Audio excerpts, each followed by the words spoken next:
belajar bahasa dengan hati. Karya ilmiah populer yuk pahami, tulis ilmiah tapi tetap menarik. Ngobas, ngobrol bahasa, belajar seru penuh makna. Bahasa Indonesia itu indah, kalimat berkata ide pun berbuah. Tak sekadar teori tapi juga inspirasi, bahasa mengalir dalam kreasi. Ngobas hadir untuk kita semua, bersama Rizka Fitriana. Halo teman-teman, selamat datang di channel Ngobas, Ngobrol Bahasa. Di sini kita bakal belajar bahasa Indonesia dengan cara yang santai dan menyenangkan. Kali ini kita akan membahas materi yang super menarik, yaitu karya ilmiah populer. Apa sih karya ilmiah populer itu? Yuk simak sampai habis ya. Karya ilmiah adalah satu karangan yang disusun secara sistematis dan bersifat ilmiah. Sistematis berarti bahwa karangan atau karya tulis tersebut disusun menurut aturan tertentu, sehingga kaitan antara bagian-bagian tersebut sangat jelas dan padu. Bersifat ilmiah berarti bahwa karya tulis tersebut menyajikan satu deskripsi, gagasan, argumentasi, ataupun pemecahan masalah yang didasarkan pada berbagai bukti empirik atau kajian teoritis. Sedangkan ilmiah populer diartikan sebagai bahasa umum sehingga mudah dipahami oleh masyarakat awam. Istilah ilmiah populer biasanya dikaitkan dengan artikel atau gaya penulisan karya ilmiah. Selanjutnya ada karakteristik ilmiah populer. Karakteristik tulisan ilmiah populer sangat penting diketahui, karena dengan memahami karakteristik, penulisan ilmiah populer dapat dibedakan dengan penulisan lainnya, termasuk penulisan ilmiah murni.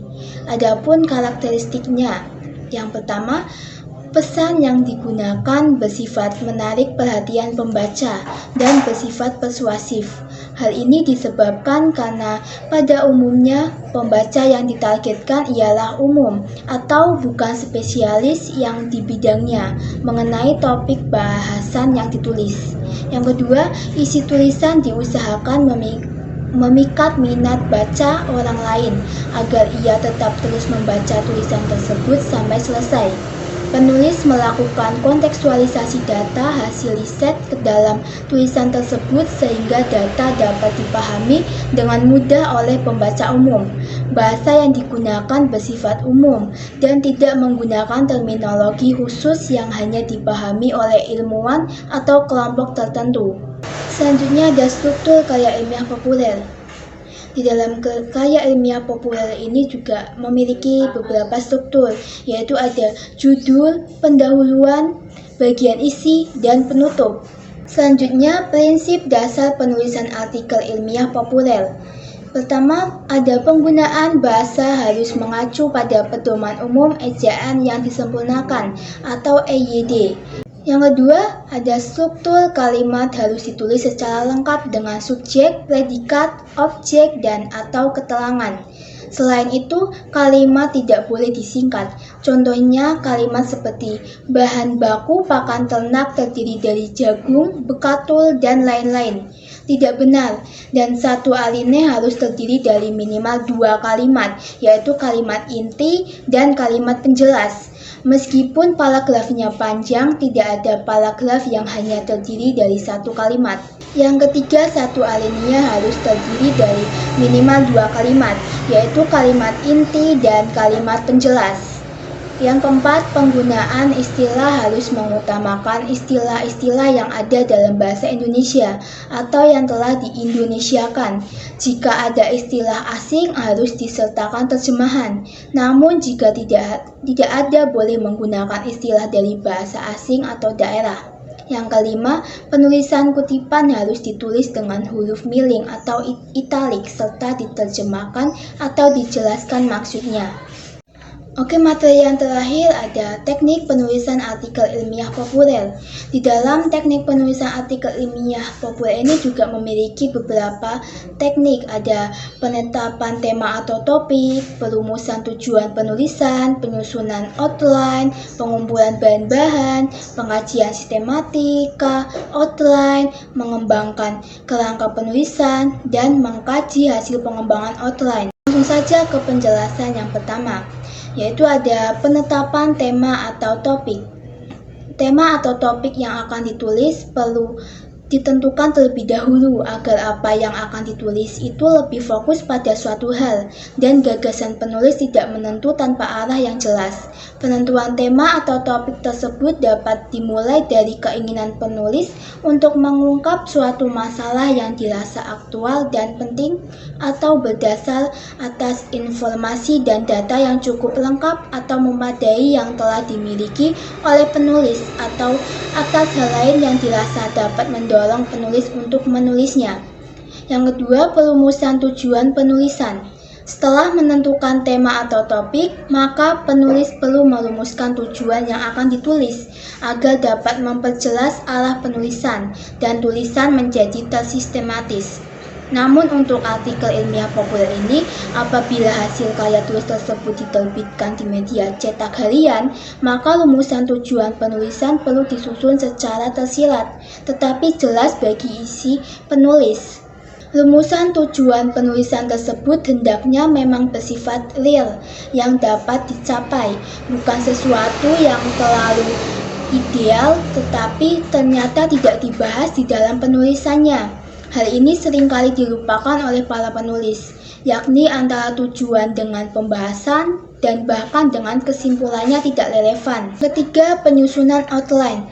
Kerangka penulisan atau outline ini merupakan semacam rencana kerja yang dapat menjamin penyusunan kerangka yang diatur atau tersistematis uraiannya. Kerangka penulisan ini berbeda dengan format penulisan.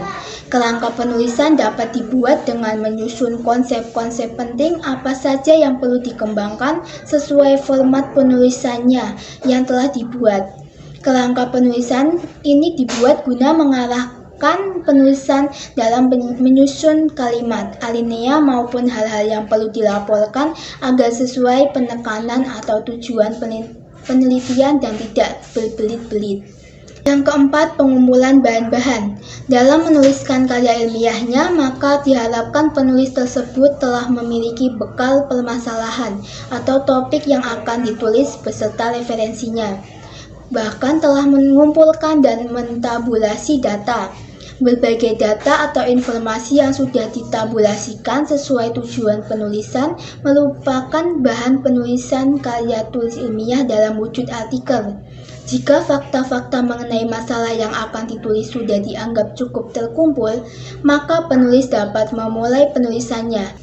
Namun sebaliknya, fakta yang dikumpulkan hanya secukupnya saja, karena jika terlalu banyak bahan yang dikumpulkan, maka justru dapat membingungkan atau bahkan sebagai penyebab overstress. Yang kelima, pengkajian sistematika outline. Outline yang sudah disusun perlu dikaji kembali, saling keterkaitannya sehingga menjadi suatu bahan garis besar tulisan yang saling berkesinambungan. Selain itu, sistematika penulisan juga perlu menjadi perhatian utama penulis, sehingga menjadi suatu bahan yang mudah dipahami oleh pembaca. Yang keenam, mengembangkan kerangka penulisan. Sesuai dengan kerangka penulisan yang telah disusun, maka data yang diperlukan dan telah dikumpulkan perlu disajikan serta dianalisa atau diwujudkan dalam bentuk pengkalimatan mengenai isi atau makna data tersebut, agar dapat dilakukan dengan mudah. Seleksi terlebih dahulu data yang memang sangat relevan dan mendukung pada tujuan penulisan. Yang ketujuh, mengkaji hasil pengembangan outline. Karya tulis pengembangan outline tersebut bukan merupakan hasil, tetapi masih perlu untuk dikaji kembali, terutama mengenai substansi. Penulisan perlu mempertanyakan, sudahkah dalam pembahasan dalam penyusunan kesimpulan sesuai dengan tujuan penulisan, Sudah sistematikakah tulisan tersebut? Apakah pembahasan yang digunakan akan mudah dimengerti oleh pembaca? Oleh karena itu, sebaiknya penulis tidak berhenti hanya pada pengembangan outline saja, tetapi tulisan tersebut perlu dikaji kembali. Itu saja pembahasan terkait karya ilmiah populer. Gimana teman Ngobas? Sekarang sudah paham kan tentang karya ilmiah populer? Terima kasih sudah menonton sampai akhir. Semoga pembahasan tentang karya ilmiah populer kali ini dapat bermanfaat buat kalian semua. Jangan lupa like, share, and subscribe. Sampai jumpa di video berikutnya.